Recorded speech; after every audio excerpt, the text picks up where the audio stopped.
Do irmão Altemar, Deus abençoe. Evangelho de Marcos, capítulo 5. Deus abençoe também quem está nos acompanhando aí pelo YouTube, pelo Facebook, em nome de Jesus.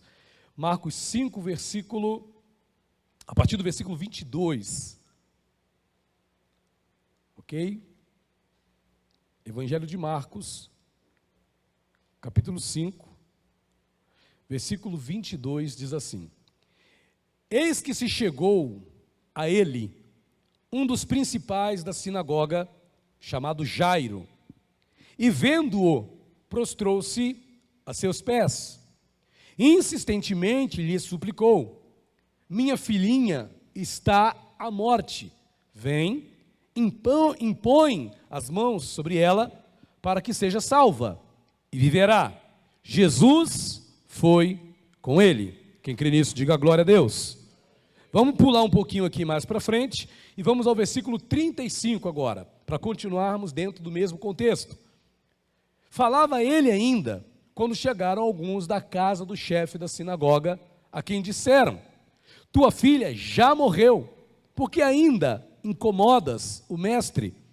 Mas Jesus, sem acudir a tais palavras, disse ao chefe da sinagoga: não temas, crê somente.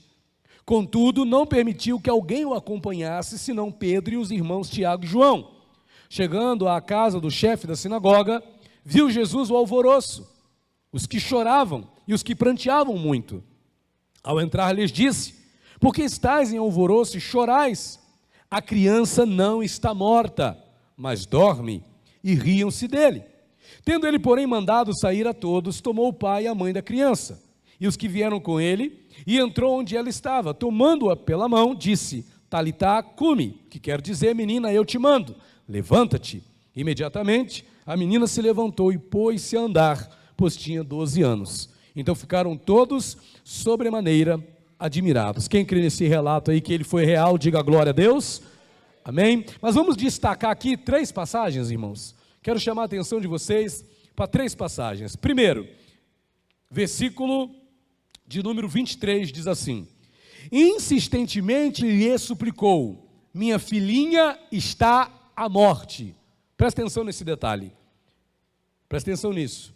Versículo 23. Insistentemente lhe suplicou: minha filhinha está à morte. Vem, impõe as mãos sobre ela, para que seja salva e viverá. Vamos agora ao versículo 35. Falava ele ainda, quando chegaram alguns da casa do chefe da sinagoga, a quem disseram: tua filha já morreu, porque ainda incomodas o mestre. Agora vamos ao versículo 39. Ao entrar, lhes disse: por que estáis em alvoroço e chorais? A criança não está morta, mas dorme. Quem crê nisso, diga glória a Deus. Seu Deus e Pai Todo-Poderoso, eu peço a Ti, Deus, nesta hora, graça e misericórdia, para que eu possa, Pai, transmitir esta palavra ao coração, Pai, da Tua igreja. Meu Deus, não deixe eu falar não, porque de mim mesmo nada posso dizer, nada posso falar. Mas fale, Deus, o Teu Espírito aos nossos corações, nesta hora, em nome do Senhor Jesus. Amém? E graças a Deus, quem crê assim, diga glória a Deus. Irmãos, a situação era a mesma. Só que nós observamos que ela foi passada de 3 formas diferentes. A mesma situação foi apresentada de formas diferentes. Nós vemos o pai dessa menina apresentando a condição da seguinte forma. Vamos ler de novo? Marcos 5, 23. Insistentemente lhe suplicou: minha filhinha está à morte. Veja que Jairo não afirma que a filha está morta. Ele diz que ela está a caminho da morte. Ele diz que ela está à beira da morte. Ele diz que ela está a ponto de morrer. E isso é fácil de compreender, porque um pai não vai querer declarar a morte de um filho. Qual é o pai que vai querer dizer: meu filho morreu? Para Jairo, ele contemplava ainda a possibilidade daquela criança ainda estar viva. Ele contemplava ainda a possibilidade de que algo ainda poderia acontecer. Não havia ainda um fato consumado. A criança estava à beira da morte, estava à morte. Para Jairo, ela não estava morta ainda, mas estava caminhando para morrer. Estava já seguindo no caminho da morte. Jairo viu dessa forma. E quantas coisas na nossa vida também a gente não vê assim? A gente olha e vê, poxa, né, a gente não entrega os pontos, porque Jairo não entregou os pontos. Ele teria entregado se ele tivesse dito, já morreu, não adianta nada mais fazer. Ele nem teria ido a Jesus, ele não teria nem tido o trabalho de ir até Jesus, para que ele iria se prostrar, se nada mais pudesse ser feito. Mas Jairo, rasgando ali, quebrando o protocolo, sendo ele também alguém importante naquele cenário religioso de Israel, sendo ele alguém importante naquele cenário onde as pessoas olhavam para Jairo, sabiam da importância de Jairo, sabiam quem era Jairo na sinagoga, um doutor, uma pessoa conhecedora da palavra. Jairo não era qualquer um, Jairo não era um simples, religioso, ele era uma pessoa importante na sinagoga, ele era um principal da sinagoga. Mas ele quebra o protocolo, ele se prostra, ele se lança aos pés de Jesus, sem se preocupar com o que os religiosos da época iam dizer, sem se preocupar com aquilo que as autoridades daquela época iriam dizer. E às vezes, irmãos, para a gente viver algumas coisas na parte de Deus, a gente tem que quebrar o protocolo. Às vezes a gente fica muito retido nas regras, e a gente fica muito preso e encaixotado em algumas questões, e a gente acaba não rompendo e não vivendo certas coisas, porque a gente está ali, limitado, cerceado por algumas questões, que só serve para limitar a nossa fé. Jairo poderia ter pensado, eu não posso me prostrar aos pés de Jesus, eu sou um sacerdote, eu sou alguém importante na sinagoga, um sacerdote não, mas alguém importante na sinagoga, eu sou alguém para quem as pessoas olham, o povo de Israel me conhece, as autoridades religiosas de Israel me conhecem, eu vou me prostrar diante de Jesus? Mas era a filha dele, o que o pai não faz por um filho? O que uma mãe não faz para salvar um filho? E qual é o quadro que Jairo apresenta, a condição que Jairo apresenta? Minha filha está à morte, ela não morreu, mas ela está caminhando para morrer, vem, impõe as mãos sobre ela, para que seja salva e viverá. Porque quem aqui crê que Jesus pode fazer isso, diga glória a Deus. Às vezes, uma imposição de mãos salva uma pessoa. Às vezes, uma oração pode fazer um milagre acontecer. Às vezes, uma palavra de fé pode mudar um quadro, irmãos. A gente está aí cercado de tantas situações difíceis. E talvez seja necessário que alguém venha e imponha as mãos, que alguém venha e faça uma oração, que alguém venha e levante uma palavra de oração, que alguém venha e fale alguma coisa boa, que para mudar aquele quadro, para mudar aquela situação. Então Jairo estava nessa percepção, calma aí, a minha filha não morreu, ainda há uma chance, ainda há uma possibilidade, eu vou ter que quebrar o protocolo, eu vou ter que me manifestar, vou ter que abrir mão da minha religiosidade, mas o que eu quero é que um milagre aconteça e minha filha seja salva. E ele vai até os pés de Jesus, ele quebra o protocolo. Pergunta para essa pessoa do seu lado aí, está disposto a quebrar os protocolos? E eu não estou falando aqui de desobediência, de rebeldia, de revolta, estou falando de fé, irmãos. As pessoas que viveram milagres foram pessoas que quebraram protocolos. A mulher do fluxo de sangue, que aqui também está dentro desse milagre, aqui dentro desse contexto, ela quebrou o protocolo. Ela não podia chegar até Jesus pela frente. Então ela veio por trás. Ela veio ali, no meio da multidão, escondidinha. Ela não podia tocar em ninguém. A lei dizia isso, mas ela teve que quebrar o protocolo para poder fazer alguma coisa acontecer. O paralítico de Cafarnaum foi descido até Jesus por um buraco feito no telhado. Tem algo mais esquisito do que isso?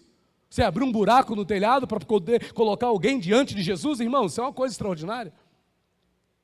É coisa de quem está disposto, de fato, a viver um milagre.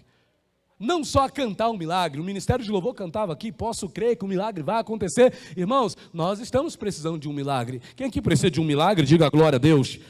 Eu preciso de um milagre. Todo dia precisamos de um milagre. Mas, irmãos, o milagre acontece para quem? Para quem fica com medo, não vou me prostrar não vou me humilhar não vou aparecer não vou deixar ninguém me ver, os holofotes estão em mim, irmãos. É tempo de quebrarmos os protocolos, irmãos. É tempo de colocarmos a nossa fé em ação, irmãos. É tempo de fazermos a diferença, é tempo de deixarmos um pouquinho de lado o que as pessoas pensam, o que as pessoas vão dizer e chamarmos a atenção de quem? Quem está entendendo, diga glória a Deus, irmãos. Então aquele homem vai lá, e insistentemente ele suplica, ele se prostra, ele se humilha aos pés de Jesus. Ninguém quer estar aos pés de ninguém, mas esse homem se coloca aos pés de Jesus. Ele não quer saber se vai parecer que ele está ali pedindo um favor, que se vai parecer que ele está se diminuindo, que vai parecer que ele está se humilhando. Ele não quer saber disso, ele quer viver um milagre, ele quer viver a mudança, ele quer ver algo acontecer.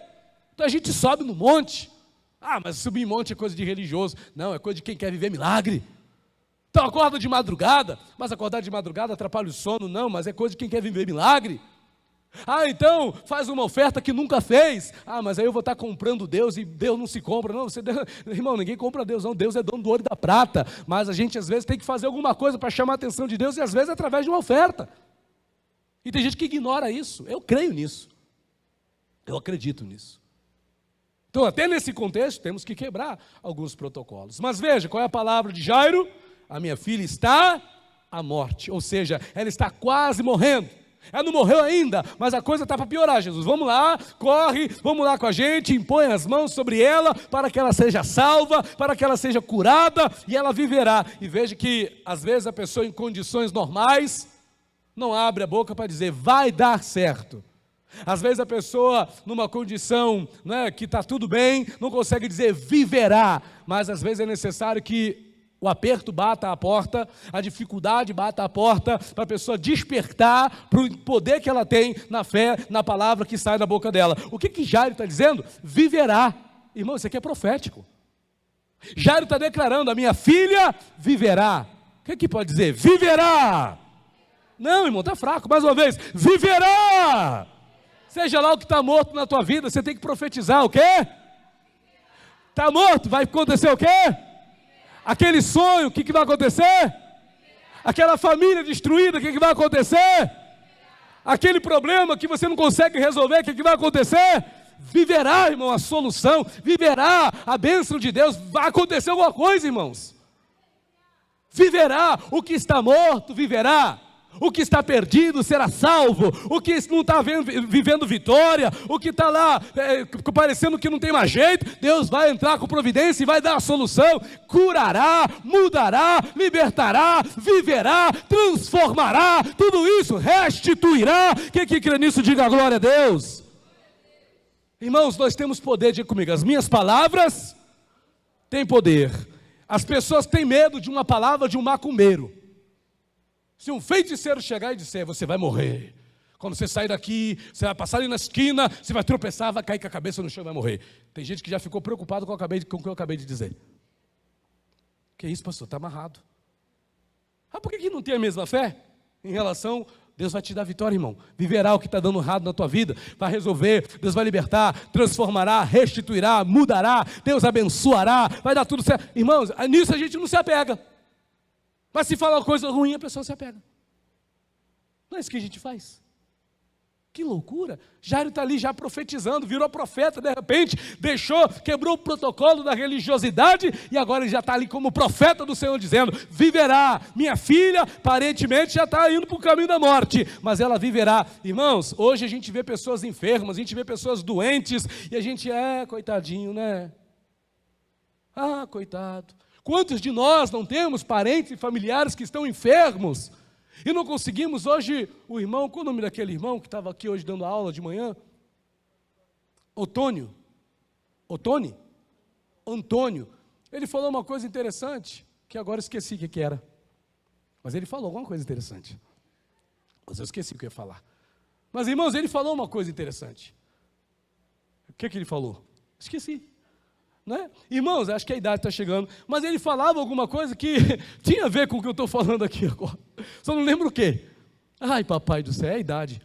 Mas irmãos, a gente tem fé, a gente tem poder, a gente tem autoridade, eu vou lembrar, né? Só que a gente às vezes não usa, a gente não usa, por alguma razão. A gente se prende aos nossos conceitos humanos e carnais e a gente esquece que a gente pode fazer a diferença na vida de quem está derrotado, até mesmo na nossa própria vida, simplesmente abrindo a boca e dizendo, viverá, restituirá, mudará. Quem crê aí, diga glória a Deus. Então Jairo vem e diz o quê? Minha filha está à morte. Só que os religiosos também vão apresentar uma situação. Os religiosos também vão dar um parecer sobre aquela jovem. Os religiosos também vão dar um parecer sobre a condição que aquela menina se encontrava. Veja comigo, Marcos 5:35. E qual é o parecer dos religiosos? Falava ele ainda, versículo 35. Quando chegaram alguns da casa do chefe da sinagoga, a quem disseram, tua filha já morreu. Religiosos. tua filha já morreu, porque ainda incomodas o mestre. Religiosos são assim, estão preocupados em incomodar. Estão preocupados em incomodar, não, que eu não quero incomodar. É porque não? Não, assim, irmãos, às vezes a nossa fé incomoda, a nossa confiança incomoda, a nossa disposição incomoda. Fala para essa pessoa do seu lado assim: você está na terra para incomodar. Você está na terra para incomodar, irmão. A igreja está na terra para incomodar. Se a igreja não incomoda, tem algum problema. Estamos na terra para incomodar. Estamos na terra para poder fazer barulho, para poder fazer diferença, para poder despertar o pecador, para poder fazer quem está com o olho fechado despertar para a vida. É nossa tarefa incomodar. E a gente incomoda, a nossa fé vai incomodar um ali, a nossa fé vai incomodar outro ali, a nossa confiança vai incomodar outro ali.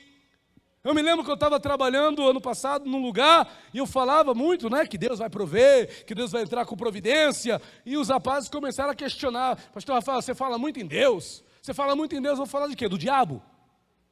Vou falar em quê? Do capeta? Eu vou falar de quem me salva.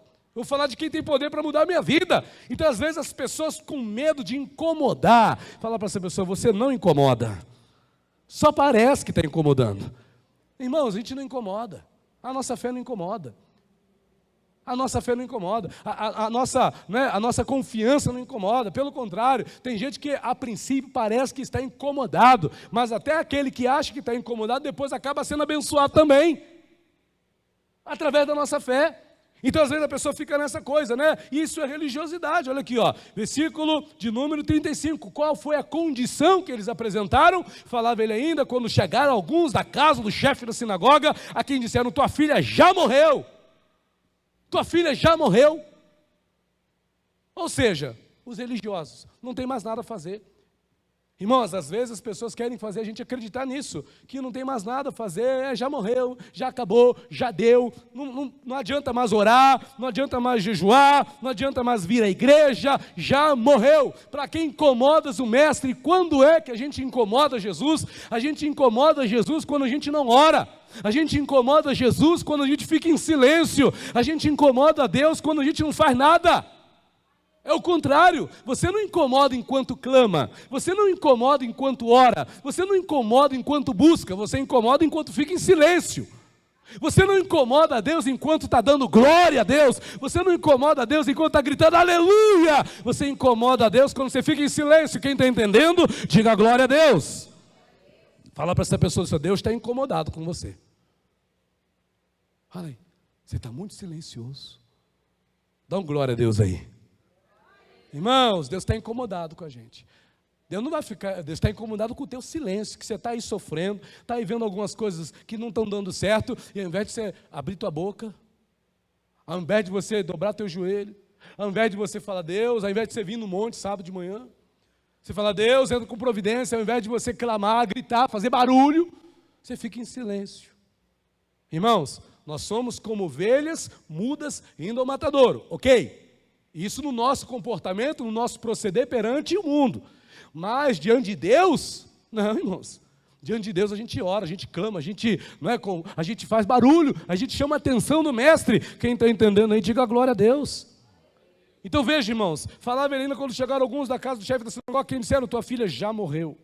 Mas olha que coisa linda, versículo de número 39. Olha o mestre: ao entrar lhes disse: por que estáis em alvoroço e chorais? A criança não está morta, mas dorme. Diga comigo: não está morta, não morreu. Irmão, não está morta, é o que Jesus fala. Agora vamos entender aqui algumas coisas. Primeiro, por que Jairo apresentou aquela condição daquela forma? Qual era a base de Jairo? A base de Jairo era a sua realidade. Por isso que Jairo falou: minha filha está à morte, está caminhando para morrer. A base de Jairo era a realidade que ele estava vivendo. A base de Jairo era a tristeza que ele carregava no coração. A base de Jairo para dizer: minha filha está indo à morte, vai morrer, era a sua paternidade. E o que ele entendia da vida? Ele estava vendo uma enfermidade acometendo a sua filha. E pelos conhecimentos da época, não havia cura para aquela enfermidade. Não havia como burlar, passar por cima daquele mal. Não tinha como. Então Jairo olha para a realidade, pautado na realidade, ele expressa o seu desespero aos pés de Jesus. A base dele é o quê? O desespero dele. E às vezes, irmãos, tudo que nós temos como base para ir até Deus é a nossa tristeza. Às vezes, tudo que nós temos como base para ir até Deus é a realidade que nós estamos vivendo. Às vezes, a única base que a gente tem é a condição que a nossa família está vivendo. Isso é a base. Essa é a estrutura que nos leva a clamar e a colocar nossa vida diante do Senhor. Está errado isso? Está não. A maioria das pessoas vai a Deus para expressar as suas tristezas, as suas decepções, as suas problemáticas, as suas lutas. A maioria das pessoas vai até Deus com base na realidade que está vivendo. Qual é a sua realidade? Não é ela que te impulsiona a vir à igreja? Não é ela que te impulsiona a sair da tua casa e buscar a Deus? Não é ela que te impulsiona a acreditar na palavra? Não é ela que te impulsiona a clamar a realidade que você está vivendo? A realidade que eu vivo me impulsiona a clamar a Deus todos os dias. A realidade, as lutas, as dificuldades que a gente tem, elas me mantêm aos pés de Jesus. E às vezes até acho que Deus permite algumas provas para a gente continuar lá. Porque se não fossem elas, será que estaríamos aos pés do Senhor? Será que o buscaríamos? Hoje, meu dia foi prova de manhã até agora de noite. Mas irmãos, para a glória de Deus. Para a glória de Deus, irmãos. É a realidade, e está aqui, a realidade está aí diante dos nossos olhos, mas glória a Deus, vamos embora. Jairo chega ali pautado na realidade que ele está vivendo. E ele coloca diante de Jesus: Jesus, minha filha está à morte. Agora, qual o segundo grupo? Aqueles que disseram: já morreu, não tem mais nada para fazer não. Não. Não incomodes mais o mestre, a menina já está morta, porque enfadas o mestre, porque incomodas o mestre. Qual era a base desse povo para apresentar aquela condição dessa forma? Primeiro, a dureza de coração. Dureza. Tem gente que tem um coração de pedra, irmãos. Tem gente que tem um coração duro. Às vezes a pessoa não vive uma mudança na sua vida, não vive um milagre, não vê a coisa acontecer por causa da dureza do coração. A pessoa não tem sensibilidade. Eu coloquei aqui, a dureza do coração deles, a incredulidade deles, a incapacidade deles de crer que havia um poder que poderia mudar aquela situação. Quem é que crê que há um poder que pode mudar qualquer situação difícil? Diga a glória a Deus. Há um poder, irmãos. Não seja religioso a ponto de desprezar que há um poder que pode mudar qualquer situação. Quem crê nisso, diga a glória a Deus. Não seja religioso a esse ponto. A ponto de você falar: não tem mais jeito, já morreu, acabou, não há mais o que fazer. Não seja religioso, porque hoje em dia tem uma igreja religiosa, de gente que canta, ouve, irmãos, a palavra de Deus nunca foi tão pregada como tem sido nos nossos dias, via YouTube, via Facebook, presencial, online, TikTok, Kawaii, Instagram, em tudo quanto é canto tem palavra, e nunca se viu o povo tão incrédulo. A ponto do próprio Jesus dizer: quando porventura vier o Filho do Homem, achará fé na terra? Apesar de tanta exposição que temos à palavra, apesar de tanta exposição que temos à pregação, mas há uma incredulidade, irmãos. Há uma dúvida no coração das pessoas em relação ao Deus que elas servem. Há uma dúvida a ponto de pessoas que até já conhecem a palavra, mas se entregam dizendo: já foi, já era, já deu. Será que estamos sendo crentes de fato ou meros religiosos? O que estamos sendo nessa geração, irmãos? Jesus, para os discípulos que não conseguiram expulsar o demônio dali do filho, né, o rapaz, o lunático lá, Jesus falou o que para eles? Ó geração incrédula, até quando vos suportarei? Será que somos nós essa geração? Uma geração que não crê, apesar de tanto ouvir. Irmãos, teve tempos em que se ouvia muito menos do que ouvimos hoje, mas as pessoas tinham uma fé, irmãos. As pessoas eram menos religiosas, eram menos rigorosas com com a quebra dos protocolos, eram menos protocolares. e mais crentes. Hoje somos mais protocolares e menos crentes.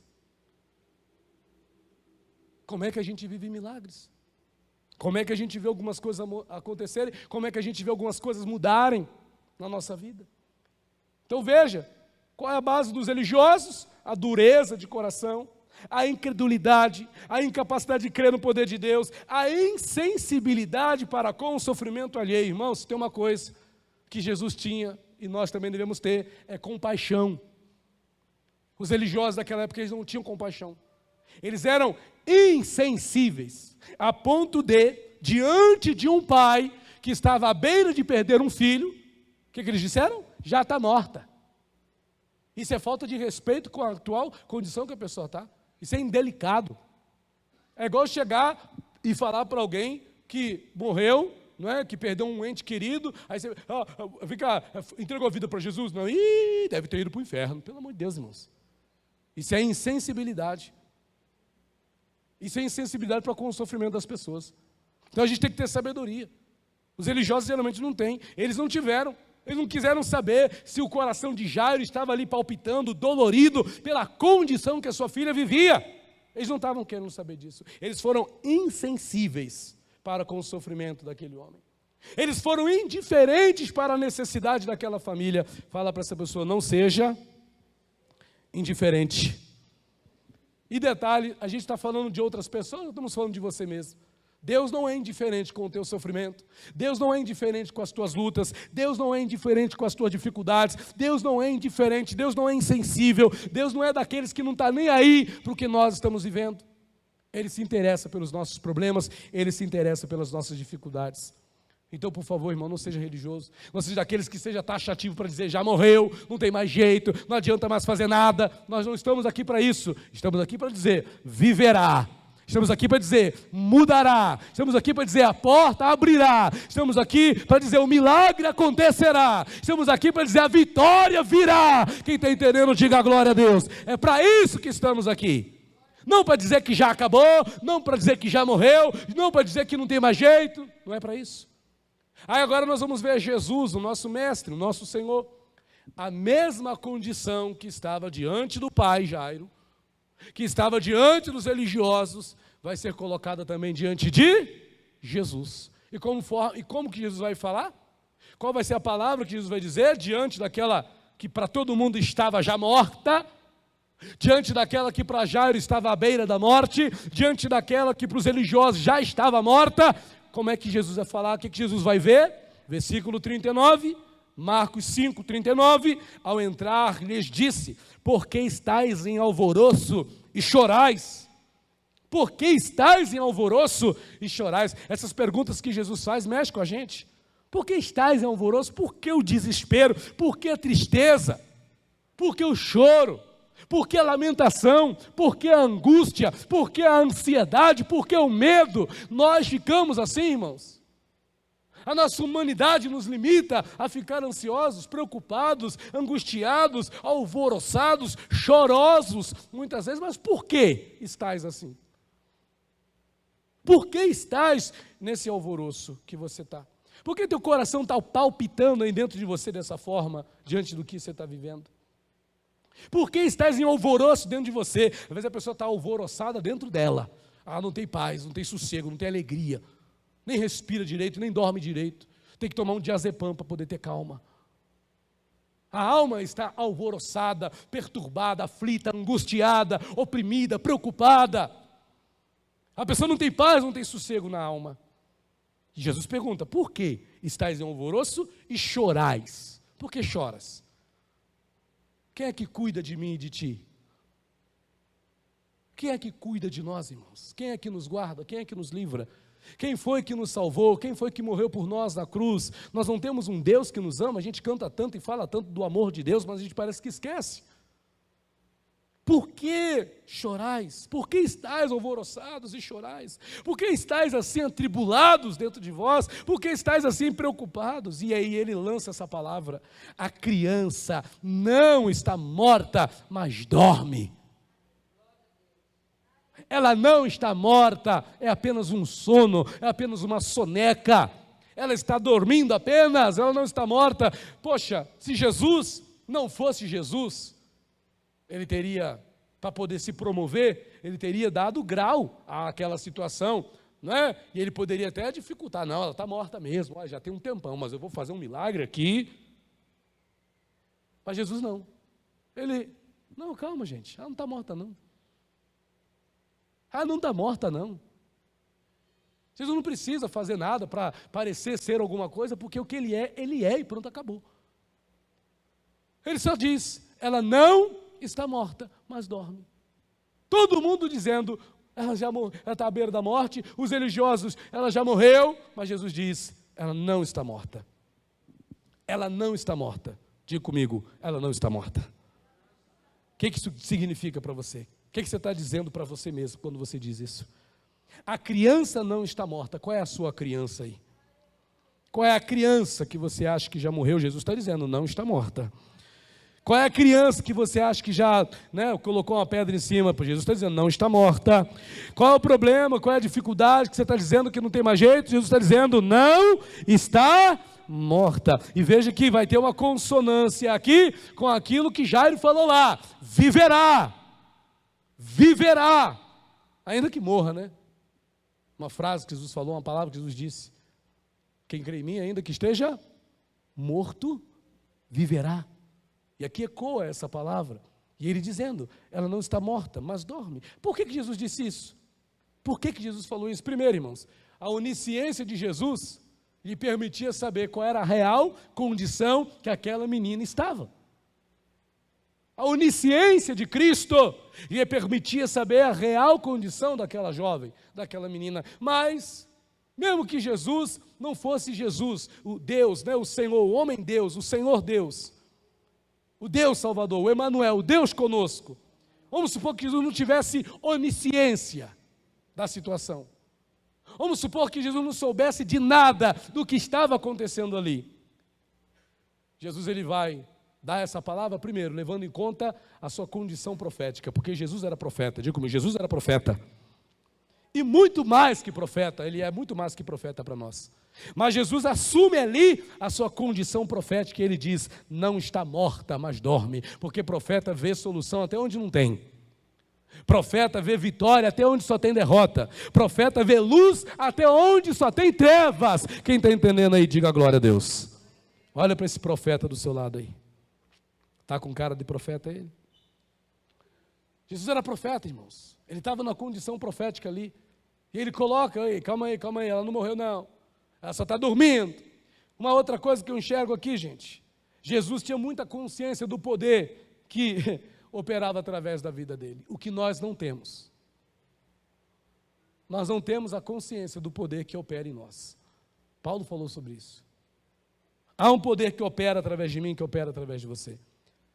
Para, talvez, não ressuscitar um morto, né? Vai que a nossa fé não alcance isso. Pastor, ressuscitar um morto, né?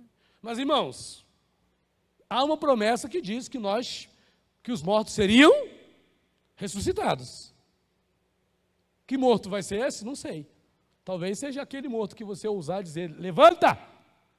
Quem sabe? É tudo uma questão de fé. A promessa existe. Imporão as mãos sobre os enfermos e os curarão. Expulsarão demônios. Está tudo aí. A questão é a nossa fé, assumirmos essa fé. Termos consciência desse poder que opera através de nós. Fala para essa pessoa, há um poder que atua através da tua vida.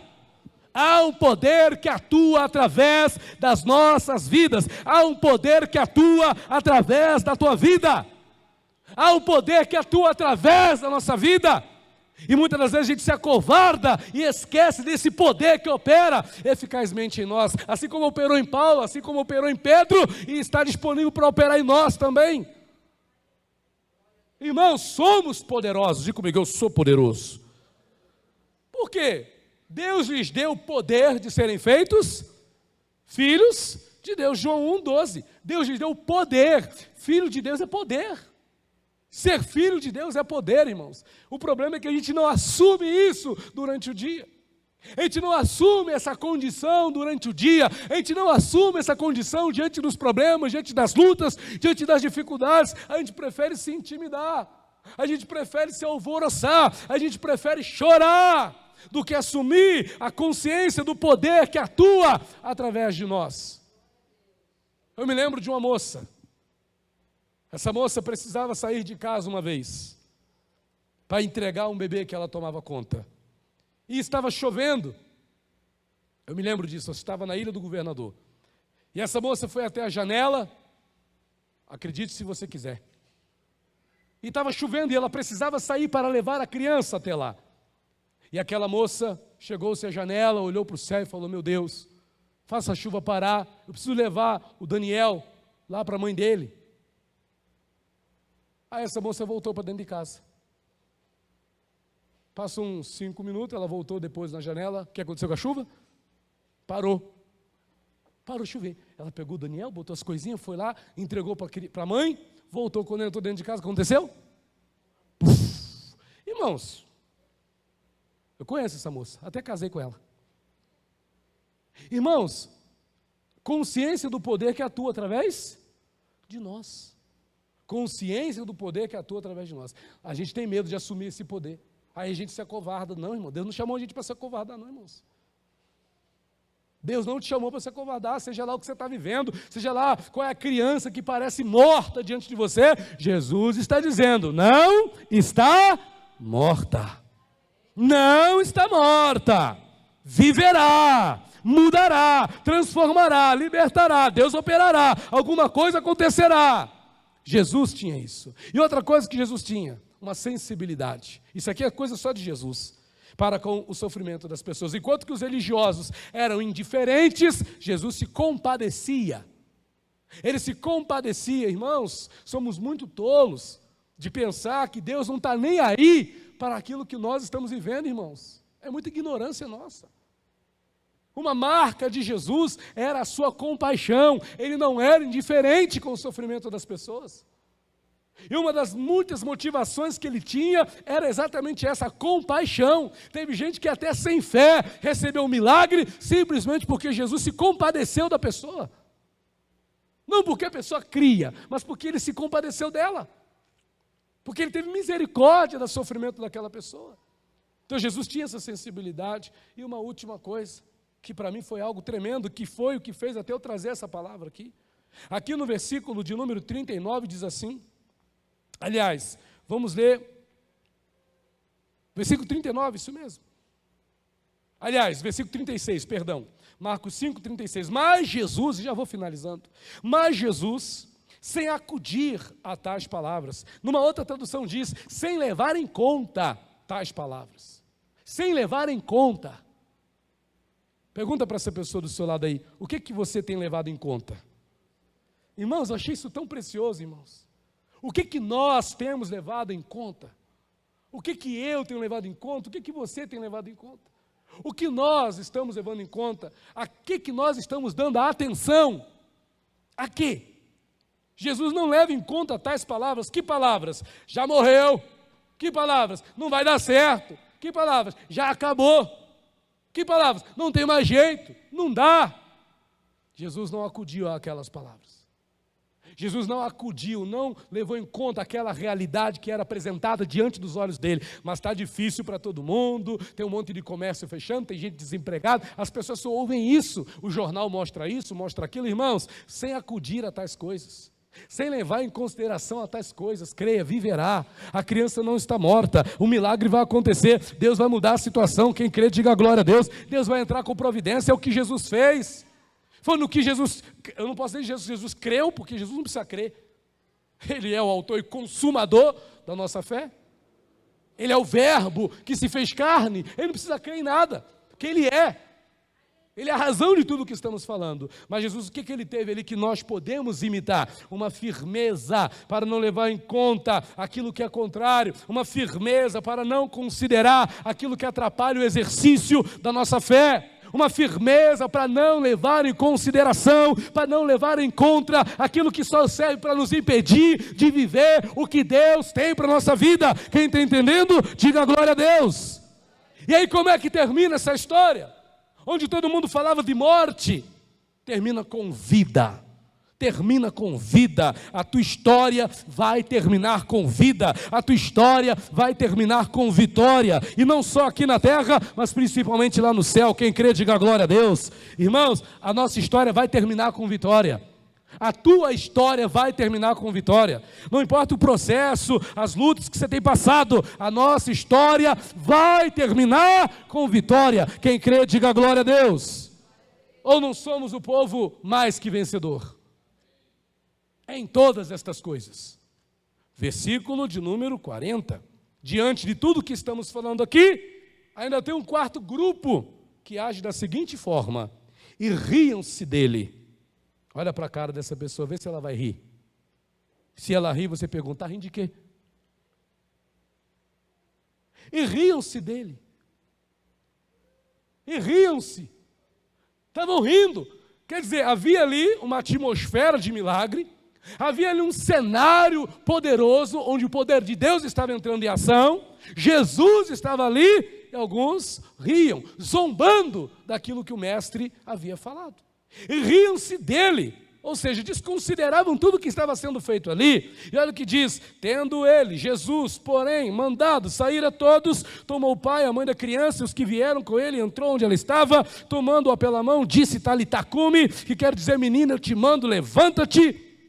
Imediatamente a menina se levantou, pôs-se a andar, pois tinha 12 anos, então ficaram todos sobremaneira admirados. E quem aqui crê que também vai ficar admirado com o que Deus ainda tem para fazer na sua vida, diga glória a Deus. Irmãos, vamos aplaudir o Senhor Jesus, não tem mais o que falar. Essa história terminou com vitória, a tua história vai terminar com vitória. Se coloque de pé no seu lugar. Mas eu quero fazer uma oração por vocês, debaixo da bênção do nosso pastor José Guilherme Studuto, que temos aqui a misericórdia de estar representando nessa noite. E a minha oração é com base no que está escrito aqui. Marcos 5. Eu quero que você seja sincero com você. Feche seus olhos. Olhe para mim não.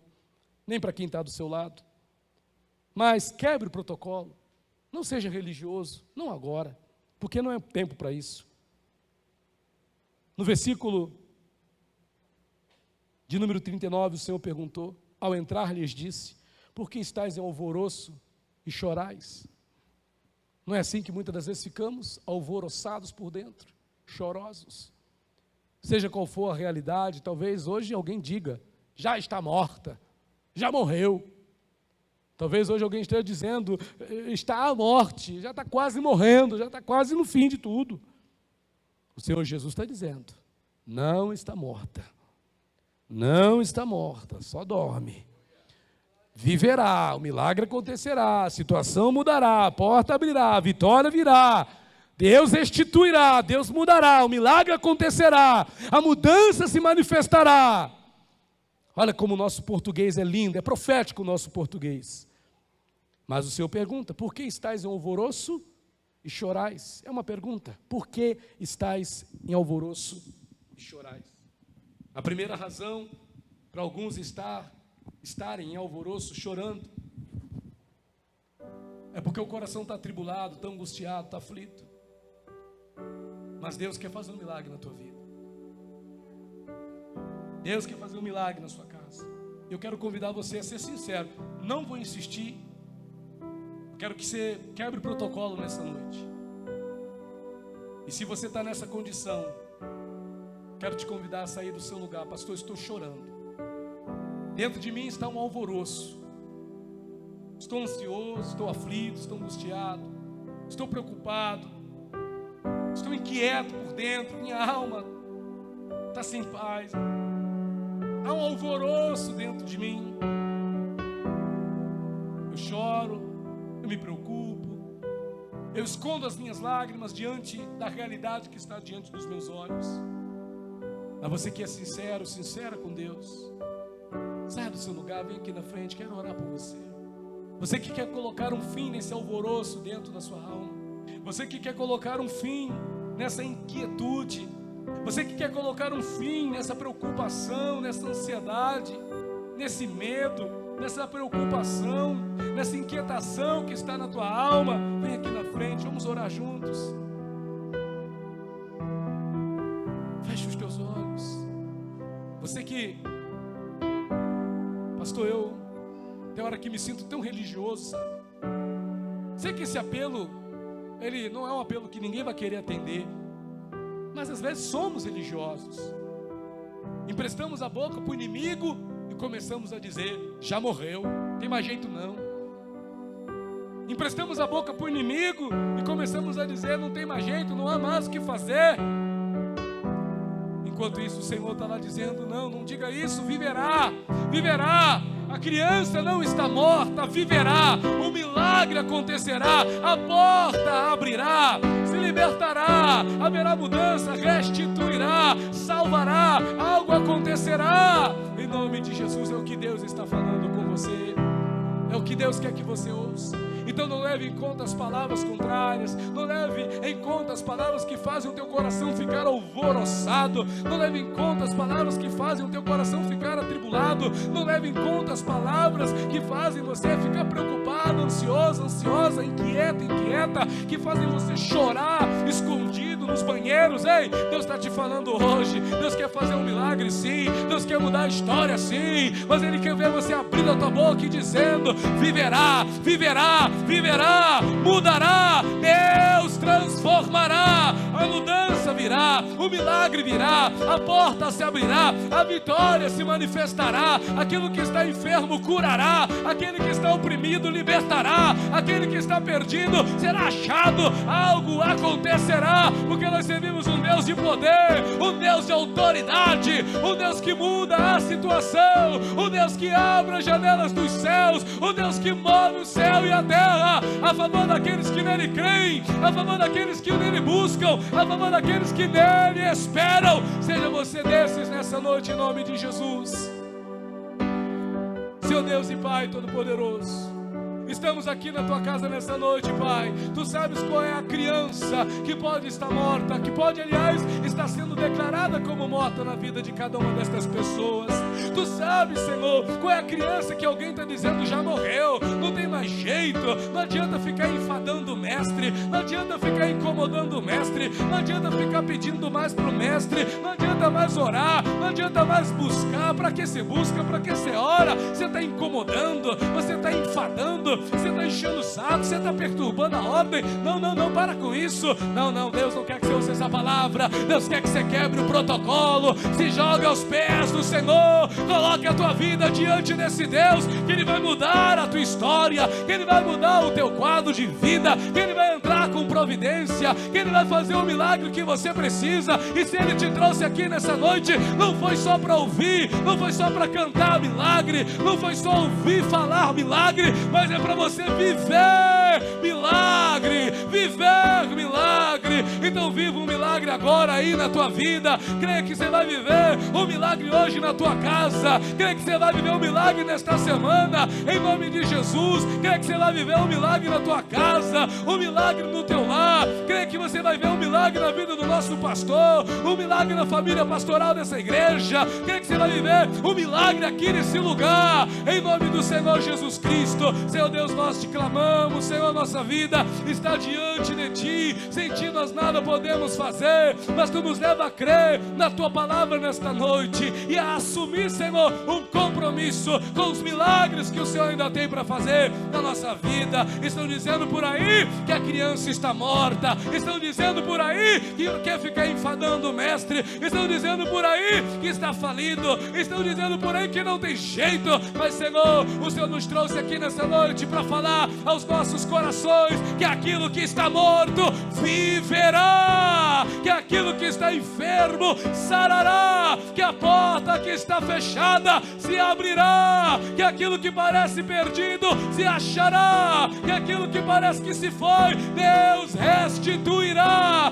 Senhor, esta palavra é tua, então confirma esta palavra, Senhor, no coração do teu povo. Confirma, Senhor, esta palavra no coração desta igreja. Confirma esta palavra no coração do nosso pastor. Confirma esta palavra no coração da esposa do nosso pastor. Senhor, confirma esta palavra no coração dos levitas, dos músicos. Confirma esta palavra no coração de cada ministro. Confirma-se esta palavra no coração de cada homem, de cada mulher, de cada criança nessa igreja que entrou por esta porta nesta noite. Milagre vai acontecer, a criança morta viverá, a porta abrirá, o milagre virá, a bênção virá, a conquista virá. Sim, Senhor, a tua vitória virá, a cura virá, em nome do Senhor Jesus. Confirma a tua palavra nas nossas vidas e que possamos sair daqui com a certeza de que o milagre acontecerá, de que a bênção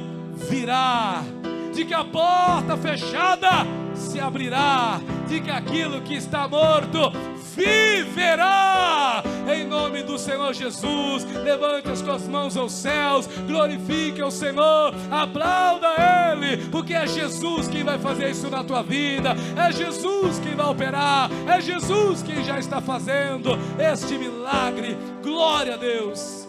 Quem recebe isso, diga amém. Jesus, diga comigo, viverá. A criança não está morta. Glória a Deus. Vamos aplaudir o Senhor Jesus mais uma vez. Volte para o seu lugar, aplaudindo o Senhor.